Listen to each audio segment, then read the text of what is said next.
Vous écoutez la MIF Production, le podcast des métiers du cinéma et de l'audiovisuel. Tu finis par te rendre compte que questionner, c'est y intéresser en fait. Et à l'endroit de l'écriture, par exemple, c'est apporter une curiosité que très peu de gens prendront le temps d'apporter.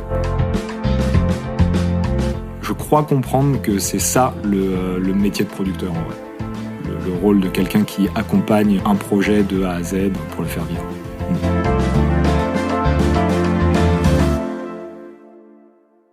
Aujourd'hui, je suis avec Étienne Aimant. Bonjour Étienne. Salut. Alors, est-ce que tu peux nous dire qui tu es, s'il te plaît ? Je suis Étienne Aimant, je suis producteur, coordinateur d'écriture et scénariste. Et aussi un petit peu ingé son. Et aussi un petit peu ingé son, ouais. Ok, tu peux nous parler de ton parcours. Parcours même si on peut aller même dans l'enfance. Ok. S'il y a eu des prémices, tu me disais que tu étais musicien aussi. Ouais, tout à fait. À la base, je fais de la batterie depuis tout gamin. Et en gros, j'avais envie de faire de la musique de ma vie depuis que je suis adolescent. Je rêvais d'être une rockstar et tout. Donc moi, j'étais à la batterie, c'était nickel. Et passé le bac, ce qui s'est passé, c'est que moi, j'étais dans un groupe de potes. Et passé le bac, tout le monde part un peu chacun dans sa direction, et du coup l'énergie de groupe que j'avais, petit à petit je l'ai perdue. Je me suis demandé ce que j'allais faire. Je comprenais rien à comment percer dans la musique en fait. Je savais juste jouer de la batterie quoi, c'est tout. Et donc je me suis dit je vais faire des études de son parce que c'est suffisamment proche. Ça peut m'amener à travailler avec des musiciens, donc à me faire valoir comme musicien, et puis même d'un point de vue juste de la curiosité du truc, ça m'intéressait aussi. J'avais une formation S, donc aussi le côté un peu même technologique du truc, ça me bottait bien. Et du coup, j'ai rejoint l'Écart à la Plaine Saint-Denis. Et l'Écart, ce qui est bien, c'est que dans le cursus réalisation sonore, qui est en 3 ans, tu as une première année de tronc commun, son musique et son image, en fait. Et du coup, j'ai découvert en même temps que le son musique que je connaissais déjà, parce que je faisais un petit peu de musique par ordinateur et tout, j'ai découvert le son à l'image. Et en fait, j'ai découvert l'image et le cinéma et les tournages. Et en fait, j'ai surkiffé. Et mon premier stage, j'étais second perchman sur scène de ménage. Et ça a été une révélation. Alors, je suis pas du tout un fan de scène de ménage. Il y a des révélations dans scène de ménage, ça, c'est fou. Et en fait, juste de voir l'énergie de collectif un peu comme ça qui se réunit autour d'un même projet, quelle qu'en soit l'ambition, juste chacun son corps de métier et tout. Enfin, j'étais vraiment happé par ce truc-là, alors que j'en attendais absolument rien. Et en parallèle de ça, avec les cours que j'avais des cours d'analyse filmique, etc. Et du coup, j'ai commencé à vraiment me poser la question de comment on fait des films. Et j'ai commencé à trouver ça génial et à commencer à me dire, en fait, j'ai un peu envie de m'exprimer à travers ça. En fait, il y a un côté, il y a un côté, en fait, ça faisait se rejoindre des choses que j'adorais. J'ai toujours lu beaucoup depuis gamin, enfin beaucoup. J'ai pas mal lu depuis gamin, et à un moment donné, j'avais très envie d'écrire. Et puis il y a toutes ces années passées vraiment avec la musique, où là je composais pour mon groupe et tout. Et en fait, d'un seul coup, j'ai l'impression que tout ça venait ensemble. Et puis même avec l'art pictural et tout, d'un seul coup, m'est apparu que le ciné, c'était un peu l'art ultime, quoi. En fait, tu peux le transformer en ce que tu veux. Tu peux mettre de la poésie dedans, tu peux mettre de l'architecture dedans, tu peux mettre de la sculpture dedans. Ouais. Et d'un seul coup, je me suis dit, pourquoi j'ai jamais... Enfin bref, en fait, le ciné, c'est ultime, quoi. Et j'ai envie d'en faire. Et du coup, à la sortie de mes études, avec des potes, on a monté un collectif, le collectif Véron. Donc, il y avait des gars de techniciens de l'image, il y avait des gens plus issus d'écoles de commerce ou de communication, etc. Et l'idée, c'était de monter un collectif, faire des projets qui nous bottent. On était hyper inspirés par des courts-métrages, des choses comme ça, et puis ce qui sortait aussi à ce moment-là. Je te tiens. Tu me tiens par la barbichette. Le premier de nos deux qui rira aura une tapette. Ok, c'est bon, t'es calmé, t'en veux une autre ou quoi ? T'es calmé ? Et voilà, on s'est réunis sous forme associative. Et moi, à ce moment-là, en fait, j'ai proposé un scénario de cours à réaliser. Donc, c'était un cours, un western médiéval qu'on a fait ensemble avec Véron, qui a un peu mis le pied à l'étrier de ce qu'on a fait du collectif, quoi, parce que voilà, on s'est structuré un petit peu autour de ce projet. Et puis après, dans la foulée de ce film-là, il y avait soit des musiciens qui venaient nous voir pour faire leurs clips, soit des réalisateurs qui venaient avec leurs projets, mais pas forcément de moyens, pas forcément d'équipe, pas forcément de visibilité sur où aller avec ce scénario pour le faire. Et du coup, en fait, petit à petit, le collectif a grandi et on est passé de nos projets aux projets des autres, chapeautés par nous, organisés un peu par la team, avec les moyens qu'on pouvait rassembler en mode complet système D. C'était que des projets sans budget, quoi.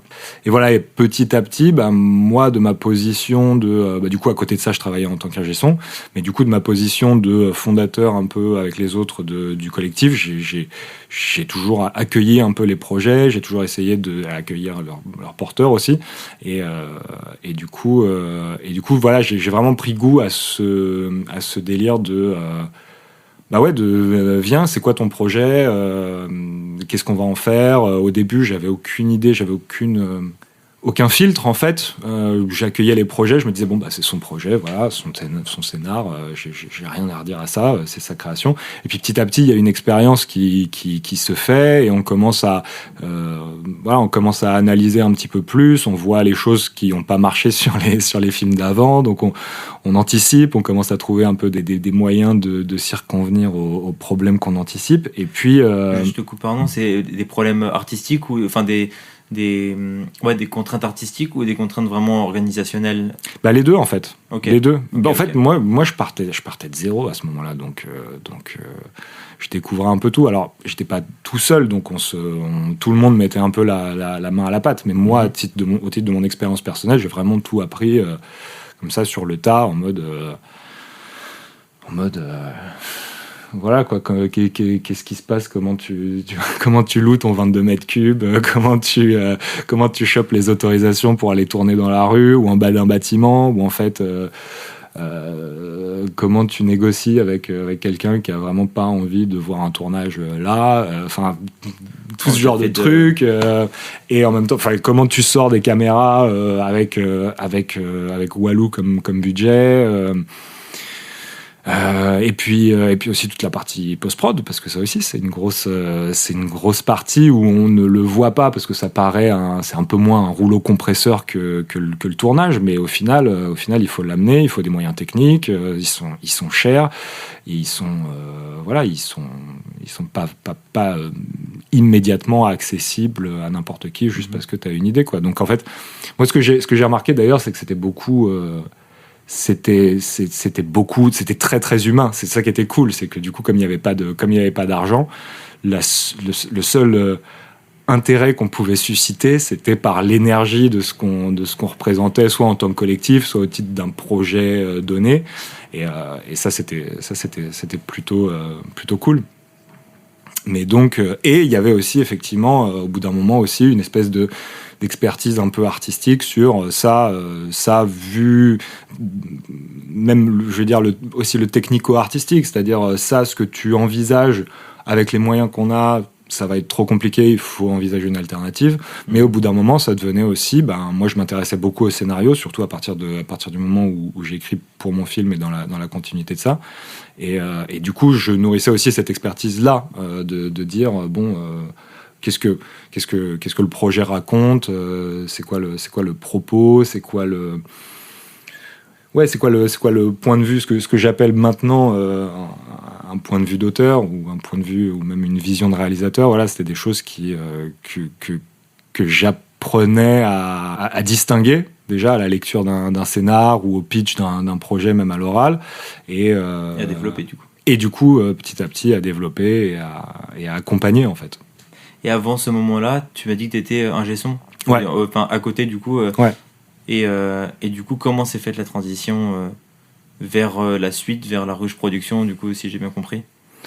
La transition, en fait, ça s'est fait, en gros, donc nous, on était en asso. Ouais. Et j'ai rencontré Laura Townsend, qui avait peut-être 2 ans avant monté sa société La Ruche Production. Et au détour d'une conversation, en gros, je lui dis que je commence de plus en plus à me passionner pour la production. Et elle me chambre un peu en me disant mais tu sais pas du tout de quoi tu parles. Et je disais mais si, même l'administratif et tout. Elle disait non. Voilà. Et bref, de fil en aiguille, on en vient à parler. Et en gros, je lui dis que moi, je voulais me professionnaliser à ce moment-là parce que ce qu'on faisait en associatif, c'était hyper cool, mais c'était hyper limité aussi. Et donc, elle m'a proposé de rejoindre La Ruche en tant que à la base assistant, hein, vraiment gars à tout faire. Et évidemment, en parallèle de ça, du coup, elle me formait. Et il y avait aussi une possibilité pour que la boîte puisse rentrer en association avec le collectif sur certains projets. Ça, c'est l'échange de bons procédés, quoi. Et donc, c'est comme ça que j'ai commencé à bosser avec La Ruche dans un cadre plus conventionnel, on va dire. Vraiment une société de prod. Ok, et après ça a évolué comment ? T'as présenté un projet de mon ancien invité Sébastien Vanissek. Ouais, du coup Seb, on avait commencé à bosser ensemble dès Véron. On a fait pas mal de trucs ensemble avec Véron, dont Mayday, qui est le film qu'il avait fait avant Crow. Et du coup Seb, la collaboration, elle s'est faite, elle a été assez ça s'est fait un peu instantanément. On était sur les mêmes, à peu près sur les mêmes délires. Alors c'est drôle parce qu'on a des profils hyper différents, lui et moi, mais assez complémentaires. Et du coup, il y avait on avait une bonne synergie entre nous. Donc quand je suis passé chez La Ruche, dès que l'occasion m'a été donnée de présenter moi des projets et de venir les développer sous le chapiteau de La Ruche, le premier auquel j'ai pensé, c'est Seb. Voilà, parce qu'en plus, on avait un projet qu'on avait commencé à développer avec Véron, qui allait donner Crow. Je crois qu'il s'appelle Crow depuis l'origine, d'ailleurs. Mais qui a pris 1 milliard de formes différentes au fur et à mesure de comment on va l'organiser, comment on va le structurer et tout. Et puis il y a eu un moment où avec La Ruche, je commençais à être un peu à l'aise, j'avais un peu d'ancienneté, j'avais travaillé avec des réalisateurs que la boîte produisait, que la boîte développait, et du coup je gagnais un petit peu en confiance. Et du coup là c'est devenu pertinent en fait de présenter Crow et de le faire développer par la boîte. À ce moment-là, t'as trouvé des aides. Alors ça, c'est la petite partie technique. J'aimerais bien, pour ma culture personnelle et pour mes projets en développement, savoir comment ça s'est passé, comment t'as réussi à avoir une aide du CNC, comment la suite s'est déroulée, et juste petite partie technique du coup. Disons que en fait, ce que j'ai pu voir avec La Ruche avant de produire Crow, moi j'avais toujours une envie d'aller un peu plus loin dans l'artistique. J'avais toujours et sans avoir vraiment d'expertise ni d'expérience en fait surtout. Et du coup auprès des réalisateurs, il y a souvent en court-métrage en plus, on est quand même souvent sur le schéma de l'auteur-réalisateur. Et du coup moi souvent je me retrouvais avec des projets de films, donc des scénarios dans lesquels je trouvais encore je voyais des choses à redire. J'avais envie c'est pas de diriger l'artistique dans un sens, mais j'avais l'impression qu'il manquait quelque chose, qu'il y avait peut-être des fois une maturité dans le scénario lui-même qui n'était pas là. Et généralement, il y a un piège avec ça qui est de se dire non mais ça, tu verras, ça fait partie de la vision de réalisateur. Et en fait, ça va être réglé vraiment. C'est le tournage, c'est la mise en image, c'est l'acting qui vont pallier à ce truc-là. T'inquiète pas. C'est comme quand on dit on verra en montage. C'est exactement la même chose. C'est en fait on verra ça en post-prod du tournage. Mais il y a la même chose en fait dès le scénario où c'est non mais on verra ça en tournage. Et en fait, moi, j'ai appris à me méfier un petit peu de ça parce que souvent, comme en plus, au début, j'avais pas vraiment quand je commençais à bosser avec les auteurs-réalisateurs de La Ruche, au début, c'était vraiment en tant que simple, je donne juste mon avis, je l'ai lu, voilà ce que je pense, et du coup, j'avais pas voix au chapitre. Mais je voyais les films, ensuite chercher leur financement, et parfois... Et en fait, ce qui arrivait souvent, c'est que on présente un dossier. Déjà, on attend 3 mois avant d'avoir une réponse. Et en fait, la réponse, on te la donne. Et là, tu dis, je le savais. On te dit pourquoi. Tu vois, c'est pas toujours motivé comme décision. Mais tu vois, là, quand t'as les retours des commissions, tu lis les retours et tu dis, bah, en fait, je le savais. Et si j'avais pu aller au bout de la démarche, bah, on n'aurait pas pu reprocher ça probablement. Enfin, c'est toujours des si, mais il y a ce côté un peu de putain, je me retrouve, voilà, ce retour-là, ouais, en fait, j'avais le même. Et donc petit à petit, en fait, j'en suis venu à un peu me faire confiance sur justement ça, mon anticipation un petit peu de ce qu'allait faire, ce qu'allait rendre un scénario lisible dans ses intentions, dans son propos, plus pas qu'en superficie, quoi.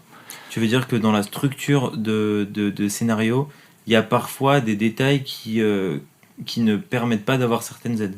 Ce que je veux dire, c'est que dans la démarche d'écriture, c'est une démarche qui est hyper longue et c'est une démarche qui demande une espèce de le projet demande à mûrir et souvent on a envie en fait de passer vite sur cette étape parce qu'on se dit que les promesses du projet sont déjà là en puissance. Mais le problème, c'est qu'à ce moment-là, si le scénario est pas béton, de mon expérience en tout cas, qui est maigre, hein, mais de mon expérience, si le scénario est pas béton, on se retrouve avec un scénario qui ne transmet pas ses intentions, en fait, qui ne transmet pas le message de fond qui cherche à transmettre. Et des fois, ça arrive même que l'auteur en lui-même en soit pas complètement imprégné non plus, parce que le travail de maturation vraiment du scénario, de l'œuvre, a pas été fait. C'est un peu prématuré, en fait. Donc pour tout ça, pour répondre de façon très longue à ta question, avec Crow, ce qui, je pense, a fait la différence, c'est que T'as suivi de A à Z le processus. Bah, disons que j'ai rien lâché, en fait. C'est même pas une question de processus. C'est juste une question de j'ai rien envoyé tant que j'étais pas moi convaincu à 200%. Donc je faisais lire beaucoup autour de moi. On a pris beaucoup de temps. Enfin voilà, du coup, on est rentré d'une certaine manière. J'ai un peu forcé un certain nombre de contraintes, à la fois sur Sébastien, à la fois sur notre co-auteur Vincent Morvan, à la fois sur la production, qui évidemment elle est aussi dans une logique de faire tourner la boîte. Donc ce qui fait tourner la boîte, c'est aussi les subventions, c'est les tournages. Donc à un moment donné, repousser la possibilité de tourner un film, à un moment donné, c'est un pari pour une société. Mais moi, du coup, j'ai un peu forcé ce pari en me disant, je pense qu'avec ce scénar, on peut vraiment atteindre quelque chose d'excellent, quelque chose qui mettra tout le monde d'accord, en tout cas. Quelque chose qu'on ne pourra pas attaquer vraiment juste à la superficie en disant bon bah ouais, mais c'est un peu fragile narrativement, c'est fragile. Et donc voilà, donc en fait j'ai ma technique pour obtenir les financements, ça a juste été de vraiment rien lâcher tant que j'étais pas moi convaincu à 200%. Et au moment où je commençais à faire lire et je commençais à voir que globalement les gens, il y a un déclic qui se passe, c'est le moment où il y a un moment, pendant tout le développement, on va dire, il y a des moments où les gens vont te faire des retours sur ce qu'ils ont compris, sur ce qu'ils ont moins aimé, voilà. Et il y a un moment où tu sens que tu touches à quelque chose parce que les gens commencent à se l'approprier. C'est plus j'aurais fait ça différemment et tout machin. Les gens commencent à se dire, ils te parlent de ce que ça leur a fait sentir. Ils te disent, et notamment pour Crow, parce que Crow du coup étant très dans la lignée du combat pour la défense des droits des animaux, il y a beaucoup de gens que ça touche et qui ont des histoires en fait à raconter. Et donc en fait d'un seul coup, alors que tu as un interlocuteur qui te parle, un interlocuteur va te dire la deuxième partie, j'ai trouvé ça faiblos, bon machin. Et puis au bout d'un moment ça change complètement et ça devient ça m'a rappelé cette histoire quand j'étais gamin. Et là tu sais que tu touches à quelque chose. Et du coup quand on a eu ça avec Crow, c'est le moment où je me suis dit ok, on peut envoyer. Et après bon, il y a un effet, je vais pas prétendre que le scénario a mis tout le monde d'accord de par ses qualités. Il y a aussi un effet on l'a envoyé en même temps au CNC, à la région Hauts-de-France et à France 2. Et ce qui s'est passé, c'est qu'on a obtenu le CNC. Et du coup, en fait, les Hauts-de-France et France 2 se sont alignés. Alors, ils ont perçu clairement des qualités dans le projet, mais il y a aussi un effet un petit peu de... quand t'as l'étiquette un peu estampillée CNC, déjà, les différents autres financements savent que le film va se faire. Ouais. Et ça change beaucoup de choses pour eux. Parce que du coup, ils sont pas là en train de perdre leur temps sur un film. Et du coup, t'obtiens la réponse du CNC direct. T'appelles les gens. C'est pas pour faire remonter le dossier ou quoi. C'est juste pour dire.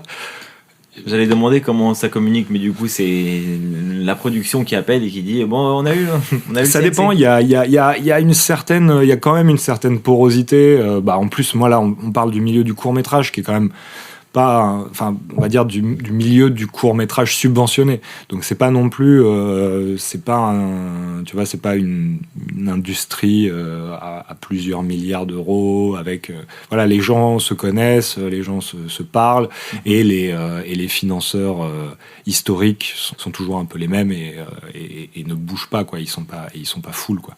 Et puis du coup dans la continuité de ça, une fois qu'on a rassemblé cette première partie assez importante du budget, ça a été, on va dire que ça a été juste complémentaire d'aller. On savait qu'on allait tourner dans la région Hauts-de-France du coup, et c'était intéressant pour nous de travailler avec la Belgique. Et du coup, on est allé aussi chercher un coproducteur belge, Néon Rouge, et un peu de Tax Shelter, et le CNC belge, et derrière des aides complémentaires, la DAMI. L'aide complémentaire à la musique aussi de la SACEM par le biais du CNC. Ah ouais, donc une aide complète pour vraiment magnifier le projet. Ouais. Ça a bien marché, c'est cool. Ouais, ça a très bien fonctionné sur ce plan-là. Et voilà. Et du coup, moi, j'ai l'impression que à ce moment-là, j'ai eu vraiment l'impression d'avoir craqué le système. Je me suis dit, ok, c'est bon, je vois. Je vois comment ça se passe et le plus important, en fait, c'est le scénar. Voilà, j'en suis resté là. À ce moment-là, tu as fait tes premières preuves en tant que producteur, mais aussi en tant que, du coup, développeur de scénar. Je sais pas comment directeur de développement, je sais pas trop comment on peut qualifier ça. Ouais. Directeur de développement, chargé de développement.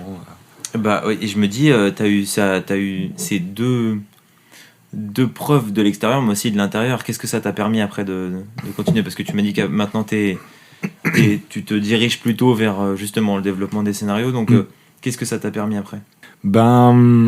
Ça m'a donné une relative confiance en, on va dire, ma sensibilité de lecteur et aussi de scénariste, parce qu'à un moment donné avec Crow, j'ai aussi on était trois vraiment à collaborer sur l'écriture. Donc c'est surtout ça en fait. C'est surtout ça a fini. Disons que avant Crow, je me demandais, j'avais la sensation qu'on pouvait porter les scénarios plus loin et que faire ce kilomètre supplémentaire pourrait être décisif dans la vie de l'œuvre. Et avec Crow, ça s'est confirmé. Et donc voilà, c'était le côté, pour reprendre l'image du pari de tout à l'heure, du coup là, le pari était réussi. Et je me suis dit, ok, je crois comprendre que c'est ça le métier de producteur en vrai. Le rôle de quelqu'un qui accompagne un projet de A à Z pour le faire vivre.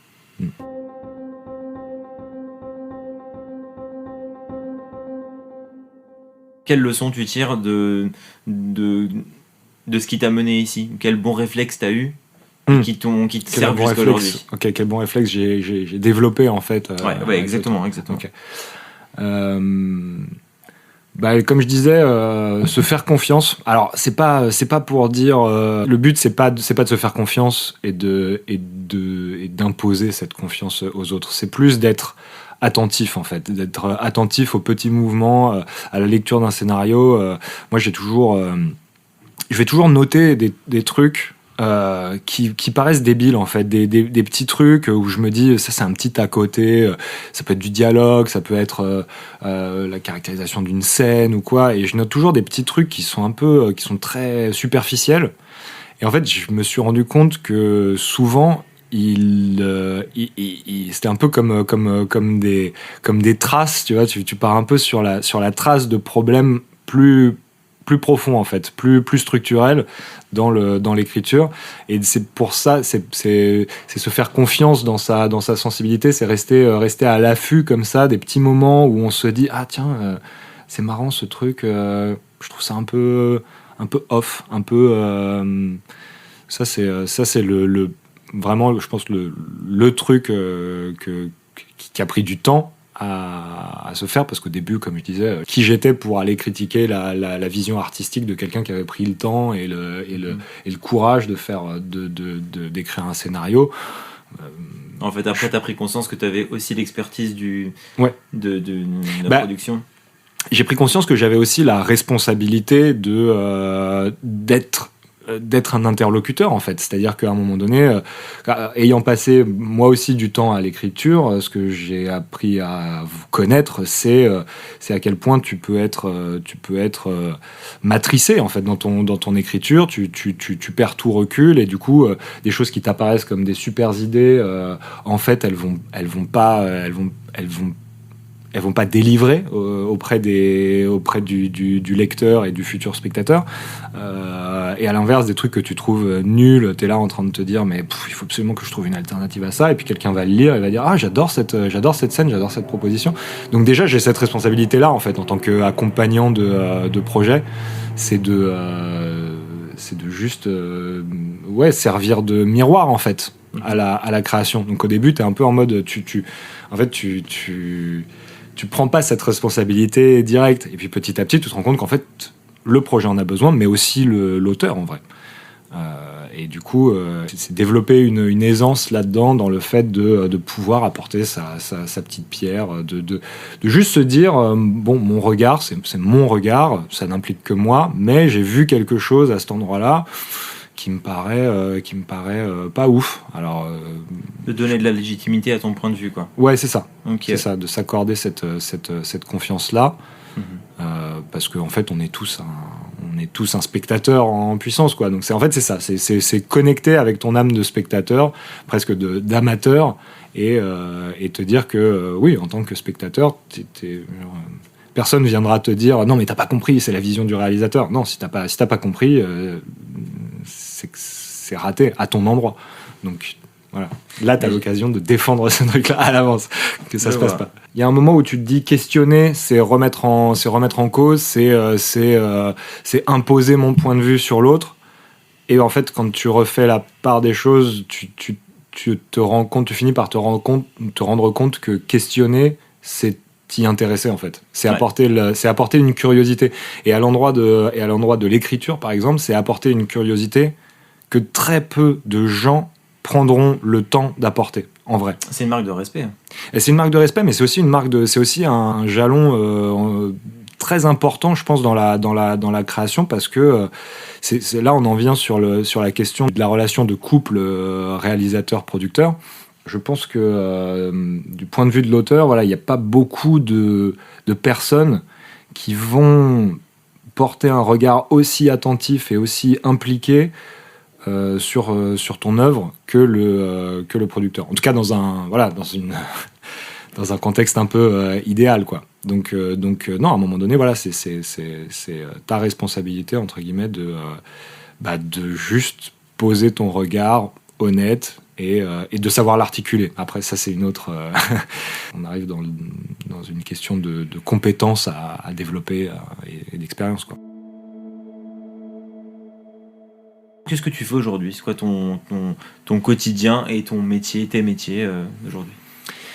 Ben là, je sors d'une phase où j'étais un peu dans un entre-deux. Je me suis mis à écrire mes propres projets, un peu à la suite de l'expérience de Crow, en me disant peut-être que moi aussi j'ai des choses à dire, peut-être que je saoulerai moins les auteurs avec leurs scénarios si je développe les miens. Et donc j'ai pas mal fait de recherches sur des projets, notamment des projets de séries de fiction. Et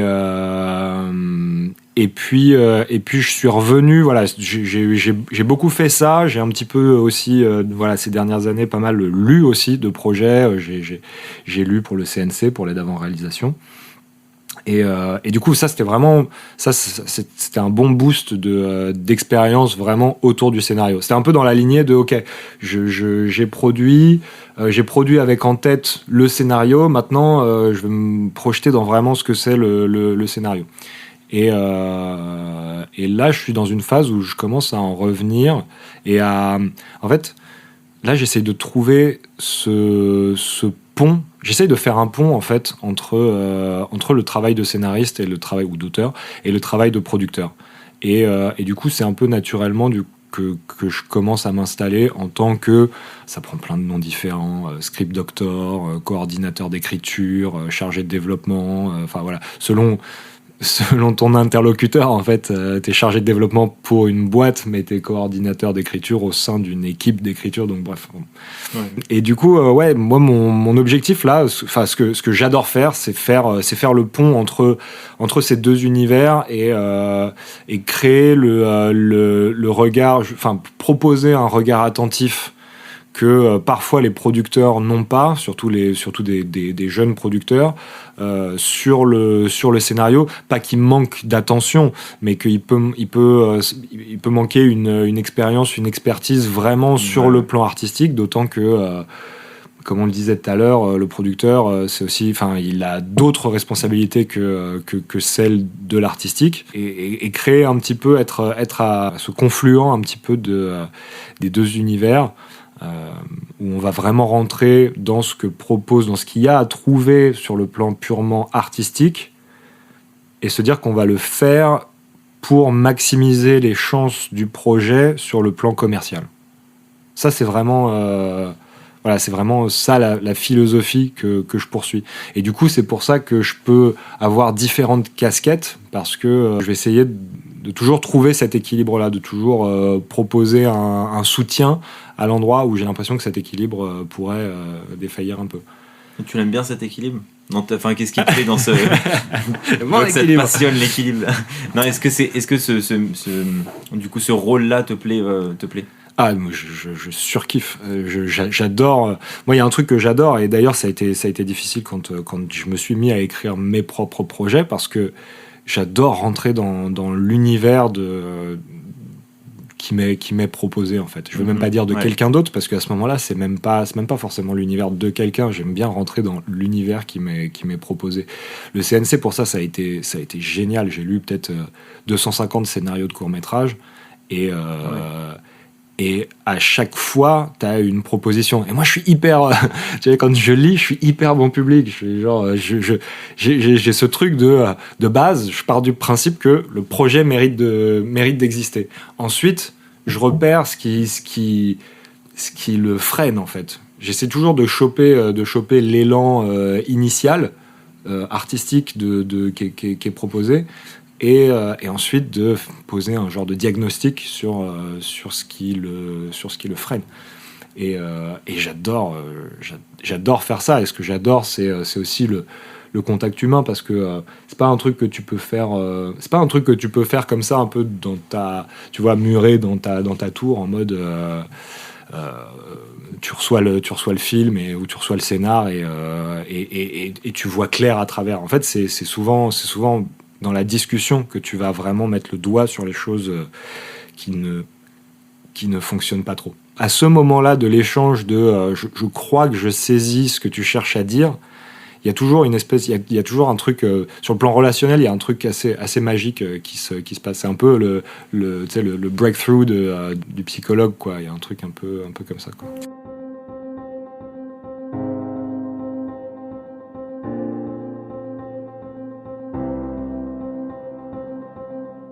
Est-ce que tu peux me parler de tes statuts? Tu as quel statut depuis le début et maintenant, et avec le CNC, avec la ruche, avec... Alors, quand je bossais avec la ruche, j'étais intermittent. Ok. Ingé son avant aussi? Ingé son avant, j'ai commencé au tout début en auto-entreprise. Ouais. C'est vraiment avec la ruche que j'ai fait mes heures. Ok. Et du coup, après Cro, quand j'ai arrêté de travailler avec la ruche, bah, du coup l'intermittence m'a permis pendant le temps de mon écriture de vivre. Et depuis, je suis un peu dans un entre-deux. Non, en vrai, disons que là, je commence en fait une nouvelle activité. En fait, je commence 2 nouvelles activités. Il y a d'une part, je commence en tant que chargé de développement au sein d'une nouvelle société de production qui est toute jeune, qui s'appelle INP. Et en parallèle de ça, j'ai commencé aussi un travail de directeur d'écriture au sein d'une boîte qui s'appelle la DCF. Et là, pour le coup, c'est un statut freelance, en fait. En gros, depuis que j'ai arrêté d'être intermittent, là, je suis passé en freelance. Et je compte bien dans la façon de proposer mes services en tant que coordinateur d'écriture. Je trouve ça assez pertinent d'être en freelance sur des missions ponctuelles. Mais je sais que ça va dépendre beaucoup aussi de la nature des projets, de comment les producteurs ont envie d'encadrer la collaboration, si elle est de plus ou moins longue durée. Enfin voilà. Donc j'ai un statut protéiforme. Ok, je vois. Est-ce que tu as un quotidien? Est-ce que tu as un agenda? Est-ce que tu écris? Est-ce que tu fais sur ordi? J'ai un agenda papier qui est hyper pratique. Je pourrais te le montrer tout à l'heure, mais c'est genre c'est un classeur en fait, c'est un mini classeur. Ok. À spirale et tout. Ouais. Et en fait c'est trop bien parce que ça sert à la fois de cahier, d'agenda, d'un milliard de trucs. Et j'adore ce truc. Et ça m'est très très important parce que je suis quelqu'un de base de très très désorganisé et très facilement distrait. Donc c'est essentiel. Du coup, mon quotidien, c'est je fais 2-3 petites choses dès le matin. Je fais un peu de sport, des étirements, tout ça. J'étudie le japonais en ce moment. Oh. J'apprends. C'est compliqué ça. Ouais, c'est chaud. C'est chaud, ça merde. Par passion ou par... j'avais prévu d'aller au Japon en 2020. Donc pas de bol. Oups. Et du coup, en attendant d'y aller pour de vrai, je me suis dit bah tu vas apprendre le japonais. Comme ça, tu iras et ce sera mieux.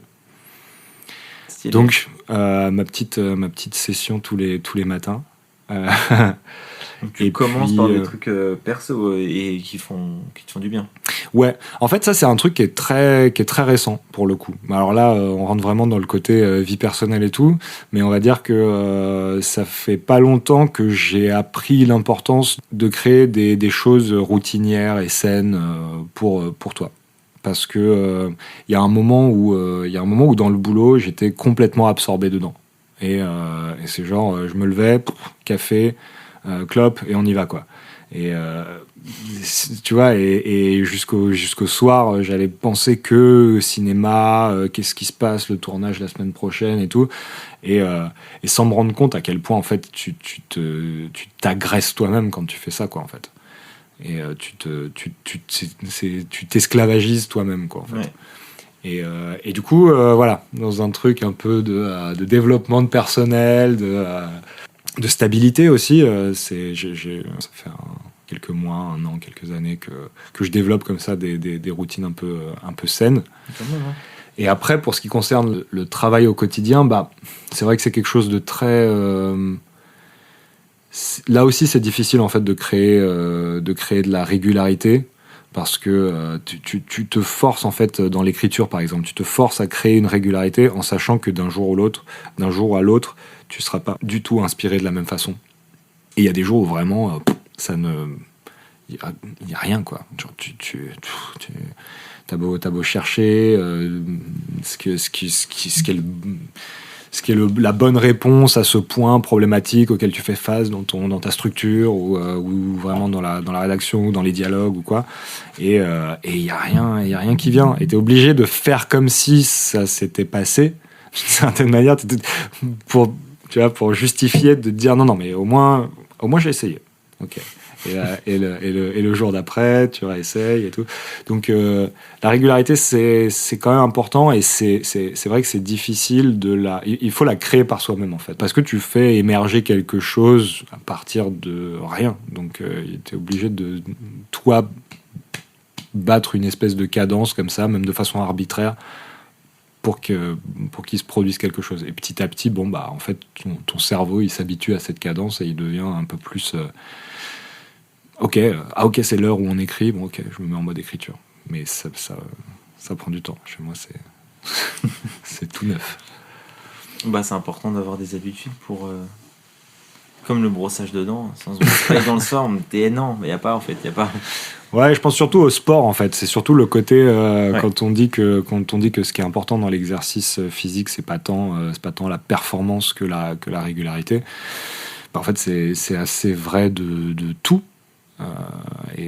Clairement, l'écriture rentre dans ce cas de figure, mais pas que, parce qu'au final, tu vois, comme je disais, moi, mon travail, il est aussi très dans le relationnel. Au final, il y a beaucoup de choses, il y a une grosse partie de mon travail qui consiste à comment est-ce que je vais amener mon point de vue, pas mon point de vue au sens de pousser l'œuvre dans un sens, mais faire entendre ce que moi j'ai ressenti à la lecture de ce scénario. Enfin voilà, il y a tout un côté un peu, et puis c'est aussi des rencontres, c'est aussi donc tout ça aussi fait que c'est des choses qui sont difficiles à rendre régulières. C'est difficile de se dire.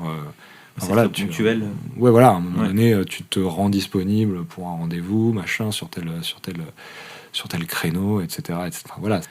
Donc ça aussi, c'est des choses qui sont déstabilisantes, en fait, vis-à-vis d'une pratique quotidienne, vis-à-vis des gens autour de toi qui peuvent avoir des métiers un peu plus réglés, un peu plus réguliers.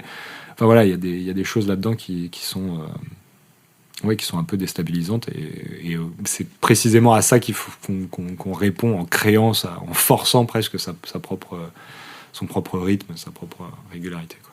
Bah, avancer seul, comme c'est le cas pour toi, ça demande à la fois d'être régulier pour les projets long terme, mais aussi de répondre aux contraintes ponctuelles, et aussi en même temps se faire plaisir et se faire du bien à soi. Donc faire le lien entre tout ça et définir sa journée, ça demande une organisation constante. Et jour, quoi. J'espère la trouver prochainement. J'espère aussi.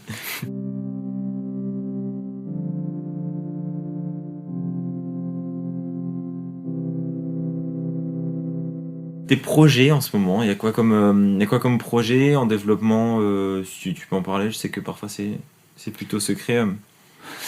En projet, en développement, je disais que je travaillais avec INP, qui est une jeune société de prod. Il y a un projet qui m'a, on va dire, attiré à eux, et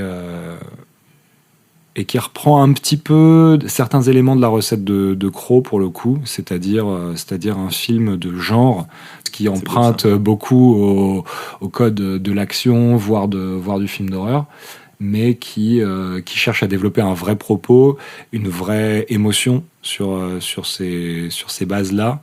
Et du coup, à la fois pour l'intérêt que le projet porte en soi, et à la fois pour ce que j'imaginais pouvoir moi y apporter, ça a bien matché.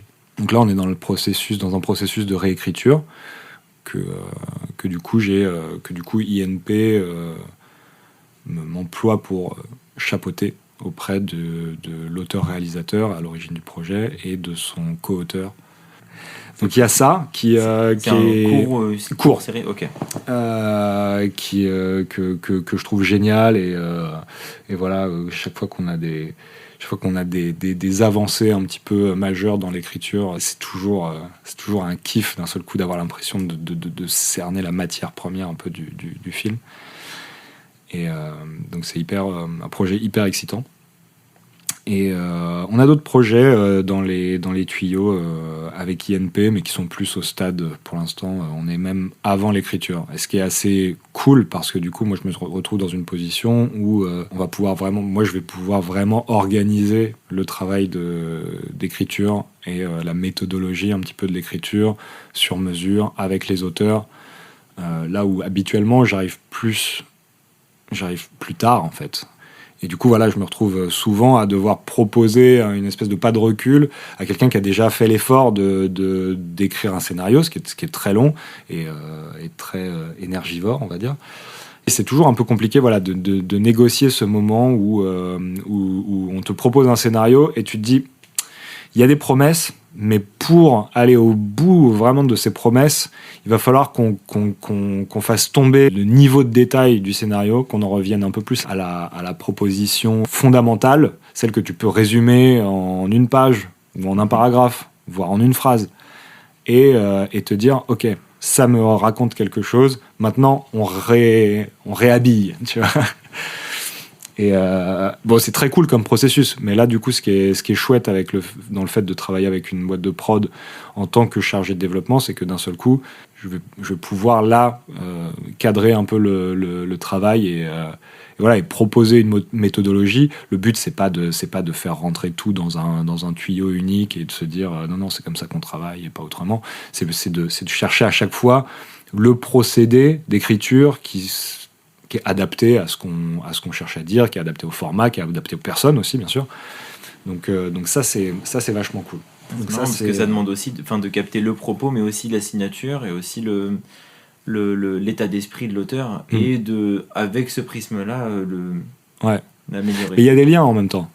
Enfin, c'est pas... là, on rentre dans la métaphysique un peu du scénario, mais quelque part, c'est jamais complètement anodin. Pour moi, une œuvre, elle cherche à s'exprimer. Genre, il y a Nietzsche, la volonté de puissance, tu vois. C'est genre, l'œuvre, c'est quelque chose de presque organique, tu vois. Et en fait, moi, mon travail, c'est d'aller chercher presque d'aider à repérer son ADN pour qu'ensuite, on se dise, OK, je vois à peu près quelle est la façon dont ce truc appelle à se développer. Et par contre, derrière, il y a souvent, inconsciemment, en fait, dans le travail d'écriture, on met des freins. Je prends un exemple tout bête, mais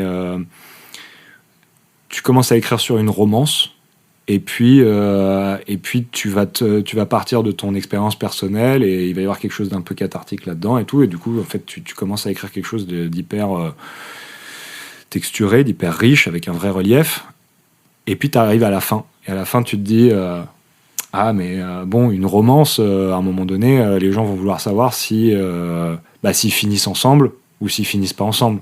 Et en fait, tu vois, c'est typiquement ce genre de réflexion où à un moment donné, en fait, tu pars du cadre où quelque chose est très personnel, et d'un seul coup, tu le trivialise avec une question un peu binaire de oui, non. Et je prends cet exemple comme ça parce qu'il est un peu parlant, mais c'est un peu vrai de tous les choix qu'on fait en écriture. Et il y a plein de moments en fait où on s'auto-censure, où on appose quelque chose, un regard qui est celui de la société, pas le nôtre en fait, parce qu'on se dit qu'il sera plus recevable, parce qu'on a envie que cette scène soit perçue comme. Et du coup, moi j'adore plonger là-dedans et dire ouais, mais est-ce que tu penses pas que en fait ton projet il parle plutôt de ça et plutôt de ci, et que en fait voilà, j'adore révéler comme ça, tu vois, proposer de juste laisser l'œuvre se révéler d'elle-même un petit peu. Ça c'est un peu la philosophie du truc. Et du coup, sur le plan de ce qui se passe aussi en ce moment, l'autre travail qui m'anime en ce moment, c'est le travail du coup de direction d'écriture avec la DCF, qui est encore, je peux pas trop en parler encore parce que on est vraiment dans les starting blocks de la boîte, mais c'est une boîte qui propose quelque chose que je trouve, quelque chose auquel j'ai immédiatement adhéré en fait, et qui pour moi répond à une grosse problématique du ciné aujourd'hui, en tout cas de ce que j'en vois de ma modeste perspective. C'est en gros de répondre à la problématique de financer le développement. On est en train de créer une structure d'accompagnement des auteurs, des porteurs de projets dans l'étape de développement. Donc typiquement mon domaine de prédilection, en proposant une solution en même temps pour le financement de cette étape. Et du coup voilà, il y a quelque chose là-dedans que je trouve hyper important pour potentiellement pour l'avenir, en tout cas pour apporter sa pierre à l'édifice du secteur cette fois-ci, c'est de proposer vraiment une solution concrète. C'est souvent en fonds propres de la société de production, et du coup c'est difficile par exemple, ça arrive, c'est relativement rare au final de missionner par exemple un coordinateur d'écriture sur un projet, alors que ça peut faire une vraie différence dans le potentiel, dans la financiabilité du projet.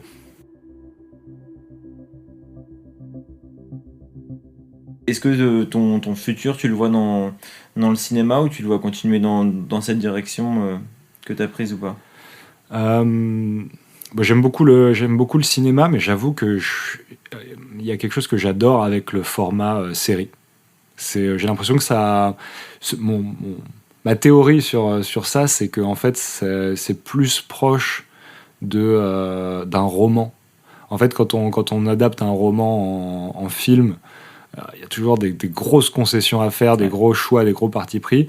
J'ai l'impression que la série pallie un petit peu à ça, et que en fait, c'est à peu près l'équivalent en une saison. T'as à peu près l'équivalent, on va dire, émotionnel d'un bon roman, quoi. Et moi, j'adore ce format. Donc là, les projets que je développe, mes projets, c'est surtout des projets de série. Parce qu'en plus, j'ai l'impression que justement, il y a un petit peu moins la pression, entre guillemets, du besoin du réalisateur d'exprimer sa vision de réalisation. Bien sûr, il y a des réalisateurs, et bien sûr, ils sont éminemment importants pour l'identité d'une série. Mais c'est moins... j'ai l'impression que naturellement, il y a un petit peu plus d'attention qui est portée. Il y a un poids un peu plus lourd de la vision d'auteur dans l'écriture de série, plutôt que parfois que celle du cinéma. Dire qu'on rentre un peu plus en profondeur. Ouais. On peut vraiment rentrer plus en profondeur, et ça se ressent dans l'écriture. C'est ça. Il me semble que pour assurer une bonne série, il faut de toute façon avoir des rouages narratifs hyper bien structurés, et que le travail de réalisation par-dessus retrouve vraiment sa place il sert la réalisation vient vraiment au service de la narration, et pas l'inverse. Okay. Or, des fois dans le cinéma, on se perd un petit peu entre ces deux trucs. Ce qui veut pas dire que j'aime pas le cinéma, hein, bien au contraire, mais dans le processus de fabrication, moi ça m'est arrivé plein de fois, comme je le disais avec le simple exemple du court-métrage, où on a systématiquement affaire à des auteurs-réalisateurs. Et il y a un moment où, sous le prétexte, entre guillemets, de la vision de réalisateur, on passe très très vite sur les enjeux de l'écriture, et ça s'en ressent à la fin, et moi je trouve ça dommage. Mais l'important, c'est pas la chute, c'est l'atterrissage. Deux petites dernières questions de fin. Est-ce que tu as un conseil, ou est-ce qu'on t'a déjà donné un conseil qui t'a bien servi? Les questions un peu développement personnel, business impact et tout ça. Il y en a une. Alors c'est marrant parce que c'est mon ami Christophe Dereau qui est réalisateur, qui me l'a dite. Et je suis navré, probablement que lui m'a situé d'où elle venait, mais du coup pour moi c'est une citation de lui, mais lui je pense qu'il la sortait de quelqu'un d'autre. Peut-être que moi je te citerai toi quand je vais la dire. Ouais, grave. Et la citation, c'est pareil, je vais mal m'en rappeler, mais la citation, grosso modo, elle dit « Les gens ont toujours raison quand ils pointent un problème du doigt, mais ils ont toujours tort quand ils te proposent une solution. » Voilà, c'est une citation vraiment qui s'applique, c'est vraiment une citation pour le scénario, pour ce qui est de l'écriture. C'est-à-dire que le fait que quelqu'un soit plus en résonance avec une scène, que ce soit à la lecture ou que ce soit même au visionnage d'un film, tu peux pas le lui reprocher. Ça veut dire qu'il y a quelque chose qui l'a sorti de ça. Par contre, dans les solutions qu'il propose, il y a souvent du bon. Mais il faut toujours le passer au filtre de pourquoi on me propose ça, en fait. Ok, il faut laisser aux auditeurs la libre interprétation de cette phrase. Ouais. Je vais la marquer, je vais la écrire. Elle est pas mal. Ouais. Et est-ce que tu as des livres, films, séries justement à conseiller ou docu pour le professionnel du coup ou... Vraiment ce qui t'a marqué récemment ou pas, ou dans ta vie. Ce qui m'a marqué dans ma vie, un truc comme je vais rentrer dans des classiques, mais un truc comme Le héros aux 1001 visages de Campbell, c'est un truc qui a quand même été hyper disons qu'il y a eu un avant et un après, parce que justement il y a quelque chose là-dedans. On parle souvent de à quel point c'est fondateur pour le monomythe, le Hero's Journey, et voilà, et ça donne un sens de la structure. Mais au-delà de ça, il y a quelque chose dans le travail de Campbell lui-même, il y a quelque chose qui fait que c'est rattaché à l'humain. Et je trouve que ça, là-dedans, à un moment donné, on peut garder en tête le monomythe et se dire ok, c'est ma méthode pour écrire. Et d'ailleurs, c'est assez efficace, mais pas pour tout le monde, pas pour tous les trucs, mais c'est relativement efficace. Mais par contre, il y a une composante à l'intérieur, c'est que Joseph Campbell, c'est un anthropologue, donc quand il établit le monomythe, c'est pas en mode, je pense que c'est parce qu'il a vu les peuples. Et ce que je veux dire là-dedans, c'est qu'il y a une notion très scientifique presque de comment ça connecte à l'humain. Et ce que je veux dire, c'est qu'il y a une dimension psychologique en fait au monomythe, et je trouve que le voir pour quelqu'un qui est un peu curieux de l'histoire ou de l'anthropologie, il y a plein de j'aurais envie de citer plein de bouquins comme ça qui sont des bouquins qui rapportent le travail de l'écriture, du storytelling à quelque chose de très humain, de très culturel, de très ancien. Et ça, c'est des choses qui m'ont beaucoup nourri. Puis sinon, pour ce qui est de se maintenir au calme dans la tempête de la vie créative, je découvre en ce moment Les Pensées pour moi-même de Marc Aurèle. Et c'est étonnamment puissant et moderne. C'est souvent conseillé. Et modeste. Ouais. J'ai pas encore lu. Je lirai. C'est très très cool. Et comme série, en ce moment, je remate la série Watchmen. Je sais pas pourquoi elle est passée un peu à la trappe, mais moi je suis assez fan du travail de Damon Lindelof. Leftovers, c'était une tuerie. Et Watchmen, c'est vraiment de la bombe aussi. Ok. Je vais noter tout ça dans la description. Merci déjà merci pour tout. Merci pour ces références et pour le temps que tu m'as accordé. Pour l'introspection que tu as fait. J'espère que ce sera utile pour ceux qui nous écoutent. Je dis bien utile parce que il y a tellement de partage dans ton parcours que je pense que ça sera vraiment utile aux gens. En tout cas, moi, j'ai eu des petits déclics, des petites réflexions. Je me ferai une joie de monter l'épisode et de le réécouter. Cool, merci à toi de m'avoir écouté. Et merci aussi à Seb de nous avoir mis en lien. Grave, merci Seb. Pour finir, là, est-ce qu'il y a un média sur lequel on peut te suivre ou t'es joignable ou je suis en train de me dire non du coup il y a Insta, j'ai vu 2014 la dernière fois. Non, je suis pas trop sur les réseaux, mais LinkedIn un petit peu. Ouais, LinkedIn, en vrai je suis joignable par un peu tous les médiums, c'est juste que je n'apparais pas mais je suis là. Ah, spectateur. Ouais, un je vois. lurker. Exactement. Ok, je vois. Et bah, merci beaucoup. Merci d'avoir écouté cet épisode jusqu'au bout. Vous pouvez me retrouver sur Insta @lamifproduction au pluriel si vous avez des questions, des suggestions ou si vous voulez intervenir dans mon podcast. On se retrouve la semaine prochaine. Du kiff. Ciao.